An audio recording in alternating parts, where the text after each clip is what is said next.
ایک وظیفہ میں آپ کو دیتا ہوں، آپ کے مالی ٹینشن کا بالکل جڑ سے خاتمہ ہوگا انشاءاللہ۔ بس آپ نے ظہر کی نماز کے بعد کا وظیفہ عمر بر اثر نہیں کرے گا۔ یاد رکھیں، تو بہت سے وظائف پڑھیں گے لیکن ابھی تک اثر نہیں ہو رہا۔ کیوں؟ انشاءاللہ آپ دیکھیں گے کہ عید سے پہلے پہلے انشاءاللہ آپ کے قرضوں کے لیے غیبی راستے کھل چکے ہوں گے، آپ کی مالی پریشانی ختم ہو چکی ہوگی، کیونکہ ہم کمزور ہیں، عاجز ہیں۔ اگر آپ کو فقر و فاقہ ہے، غربت کی پریشانی ہے، مالی پریشانی ہے، کاروبار میں ترقی نہیں ہو رہی، کاروبار بالکل روز بروز بیٹھ رہا ہے، دکانداری نہیں چل رہی، قرض کے بوجھ آپ پر بہت زیادہ پہاڑوں جتنا قرض ہے، تو انشاءاللہ العزیز ایسا وظیفہ، بہت آسان وظیفہ، صرف آپ نے ظہر کی نماز کے بعد پڑھنا ہے، تھوڑا سا وقت دیں، انشاءاللہ العزیز آپ کے تمام قرضے بھی ادا ہوں گے، آپ کو انشاءاللہ ایسی جگہ سے مال آئے گا، ایسی جگہ سے انشاءاللہ العزیز کہ آپ کو وہم گمان بھی نہیں ہوگا۔ آپ تجربہ کریں چند دن تک، انشاءاللہ آپ دیکھیں گے کہ عید سے پہلے پہلے انشاءاللہ آپ کے قرضوں کے لیے راہ ہموار ہو چکی ہوگی، انشاءاللہ آپ کے لیے غیبی راستے کھل چکے ہوں گے، انشاءاللہ آپ کی مالی پریشانی ختم ہو چکی ہوگی، اور آپ انشاءاللہ خوشی کی زندگی اور آسانی کی زندگی، چونکہ ہم کمزور ہیں، عاجز ہیں، اور ہمیشہ اللہ سے دعا بھی کرنی چاہیے کہ یا اللہ ہم بہت کمزور ہیں، یہ بیماریاں بھی اللہ تعالیٰ کی رحمتیں ہیں، کیونکہ اس سے اللہ تعالیٰ اپنے بندوں کے درجات بلند فرما دیتے ہیں۔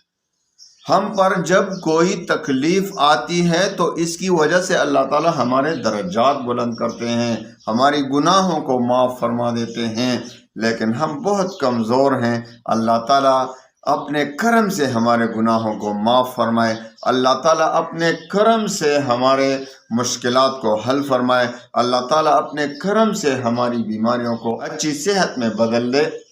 ہمیشہ اسی دعا کرنی چاہیے کہ یا اللہ بے شک یہ بھی آپ کی رحمتیں ہیں، یہ بیماری مجھ پر آتی ہے، یہ بھی اللہ کی رحمت ہے، اللہ آپ کی رحمت ہے، کیونکہ اس سے آپ ہماری گناہوں کو معاف فرما دیتے ہیں، ہمارے درجات کو بلند فرما دیتے ہیں۔ لیکن یا اللہ آپ کو معلوم ہے، آپ خوب جانتے ہیں کہ میں بہت کمزور ہوں، عاجز ہوں، تکلیف برداشت نہیں کر سکتا اور بیماری برداشت نہیں کر سکتا۔ یہ بیماریوں کی جو نعمتیں ہیں، یہ تکالیف کی نعمتیں ہیں، یا اللہ اس کو اچھی صحت اور عافیت میں بدل دے، اچھی صحت اور عافیت کی نعمت میں بدل دے۔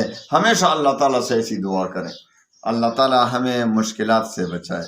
ہم بہت کمزور ہیں، یقیناً بہت، نہ مالی پریشانی آتی ہے تو ہم مال ایمان کے لیے ڈال ہے۔ آج کل دیکھو، جس کے پاس مال نہ ہو، جس کے پاس پیسے نہ ہو، خدا نخواستہ اس کا ایمان بھی خطرے میں پڑ جاتا ہے۔ وہ دیکھتا ہے بھائی کافروں کے پاس، باغیوں کے پاس تو بہت سا مال ہے۔ چند دن پہلے کی بات ہے، مجھے ایک شخص نے کہا کہ فلاں کہتا ہے کہ یہ فلاں جو ہے نا، وہ نہ نماز پڑھتا ہے، وہ نہ یہ کرتا ہے، نہ وہ کرتا ہے، اس کے پاس بہت سا مال ہے، ہم نماز بھی پڑھتے ہیں، کچھ بھی نہیں ہمارے پاس۔ تو میں نے کہا یہ حقیقتاً آج کل لوگوں کے پاس اگر مال نہ ہو، مسلمان کے پاس، تو اس کا ایمان خطرے میں پڑ جاتا ہے۔ اللہ تعالی ہمارے ایمانوں کو بچائے، اللہ تعالی ہمارے ایمانوں کو مستحکم اور کامل بنا دے۔ انشاءاللہ العزیز میں آپ کو وظیفہ دیتا ہوں، اس کو آپ کریں۔ ایک تو یہ رمضان چل رہا ہے، رمضان آتا ہے تو انشاءاللہ سارے مشکلات ٹل جاتے ہیں، کیونکہ یہ دعاؤں کا مہینہ ہے، یہ عبادات کا مہینہ ہے، یہ اللہ کو راضی کرنے کا ایک بہت زبردست موقع ہاتھ آیا ہے۔ کیونکہ ہم پر جو بھی تکالیف آتی ہیں، اکثر پریشانی آتی ہیں ہمارے اعمال کی وجہ سے ہوتا ہے۔ تو ہمارے اعمال کی وجہ سے جب ہم ان اعمال سے، برے اعمال سے توبہ کریں گے، اللہ سے انشاءاللہ صلح کریں گے، تو اللہ تعالی ہمیں معاف فرما دے گا۔ ابھی تو اللہ تعالی ہم سے صلح کرنے کے لیے تیار ہے، لیکن یاد رکھیں ایک دن وہ بھی آنے والا ہے جب لوگ اللہ سے صلح کے لیے تیار ہوں گے، لیکن اللہ پھر صلح نہیں کرے گا۔ موت کے بعد جب موت آتی ہے تو اس کے بعد تو ہر انسان چاہتا ہے کہ میں صلح کر لوں ابھی، لیکن پھر تو اللہ نہیں چاہے گا. ابھی تو اللہ چاہتا ہے میرے پاس آؤ میرے بندے، لبیک میں حاضر ہوں. جب انسان توبہ کر لیتا ہے اللہ فرماتے ہیں لبیک میرے بندے، کہاں دور چلے جا رہے ہو مجھ سے، آؤ میرے پاس. اللہ تیار ہے ہمارے توبہ کے لیے. اللہ کی قسم اللہ بڑا مہربان ہے. 70 ماؤں سے زیادہ اللہ کی رحمت ہے. 70 ماؤں سے زیادہ، 70 ماؤں سے اللہ کی رحمت زیادہ ہے. یاد رکھیں. تو میرے بھائیوں بہنوں، اللہ سے پہلے تو سب مل کر توبہ کریں اللہ کے لیے اپنی گناہوں سے. میں اپنے دل میں سوچوں، آپ اپنے دل میں سوچیں کتنے گناہ کرتے ہیں ہم، اور پھر ان سے توبہ کریں، اللہ کو راضی کریں، اللہ کو منا لیں. انشاءاللہ العزیز، انشاءاللہ العزیز رحمتیں بالکل ہم پر نازل ہوں گی. ہماری جو پریشانیاں ہیں خود بخود ہم سے ٹل جائیں گی، پریشانیاں ختم ہو جائیں گی، خوشیوں میں بدل جائیں گی انشاءاللہ. اللہ ہم سے راضی ہوگا، اللہ ہم سے راضی ہو. ایک وظیفہ میں آپ کو دیتا ہوں، آپ کے مالی ٹینشن کا بالکل جڑ سے خاتمہ ہوگا انشاءاللہ، جڑ سے خاتمہ ہوگا. بس آپ نے ظہر کی نماز کے بعد ایک کام کرنا ہے. ایک تو دیکھو، میں ہمیشہ آپ سے کہتا ہوں میرے وظائف کے لیے سب سے بڑی شرط یہ ہے کہ 5 وقت کی نماز پابندی کے ساتھ پڑھنا. مردوں کے لیے مسجد میں ایک تو عذر ہوتا ہے نا، عذر کی وجہ سے تو خیر گھر میں بھی پڑھ سکتے ہیں، لیکن بغیر عذر کے جماعت سے ہی پڑھنا پڑے گا. اور عورتیں تو ظاہر ہے گھر میں پڑھیں گی. 5 وقت کی نماز پابندی کے ساتھ پڑھنا یہ شرط ہے، سے بڑی شرط ہے. اور اس کے بعد رزق حلال کی طلب، یہ 2 کام کریں اور پھر میرے وظیفے پر عمل شروع کریں. انشاءاللہ آپ دیکھیں گے کہ کس طرح آپ کی پریشانیاں ختم ہوتی ہیں. آپ نے ظہر کی نماز کے بعد چھوٹا سا وظیفہ ہے، آپ اس کو شروع کریں.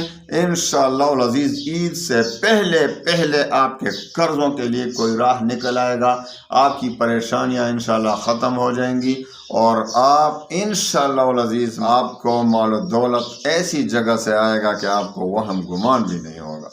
تجربہ کریں، شروع کریں، انشاءاللہ پہلے ہی دن سے آپ کا دل مطمئن ہو جائے گا.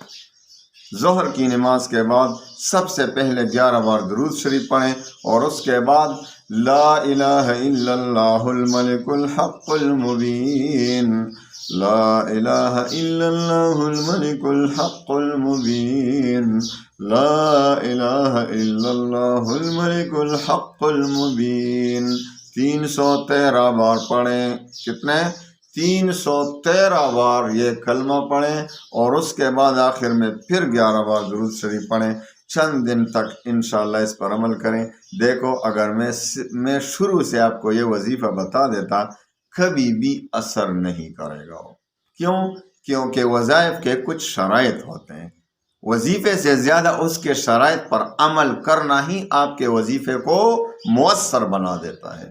تو آپ جو پہلے میں نے آپ کو شرائط بتائیں، جو میں نے آپ کو بتا دیا کہ ہم پر تکالیف کیوں آتی ہیں، ان کا سدباب کریں. دیکھو ڈاکٹر کے پاس آپ جاتے ہیں تو سیدھا ایک دم آپ کو دوائی نہیں لیتا کہ فوراً آپ کو دوا لکھ دی. سر میں درد ہے، چڑو سر درد کی دوائی لکھ دی، ایسا نہیں. وہ پھر پہلے تفتیش کرے گا، پہلے معائنہ کرے گا کہ سر درد کیوں آ رہا ہے. بھائی بخار چڑھ گیا ہے، بخار کیوں آ رہا ہے؟ بھائی میرے سینے میں درد ہے، سینے میں درد کیوں ہے؟ بلغم ہے یا کسی جگہ چوٹ لگی ہے؟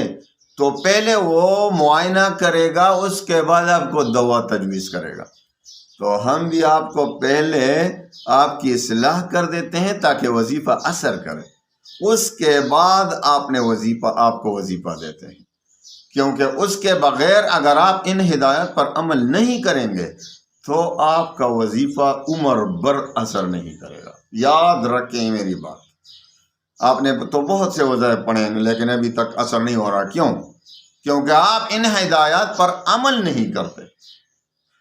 تو میرے بھائیوں بہنوں ان ہدایات پر عمل کریں، انشاءاللہ آپ کا ہر وظیفہ کام کرے گا اور انشاءاللہ تیر بہدف کام کرے گا۔ اللہ تعالیٰ تمام مسلمانوں کو خوشیاں نصیب فرمائے، تمام مسلمانوں کی پریشانیاں اس رمضان کی برکت سے دور فرمائے۔ وآخر دعوانا ان الحمدللہ۔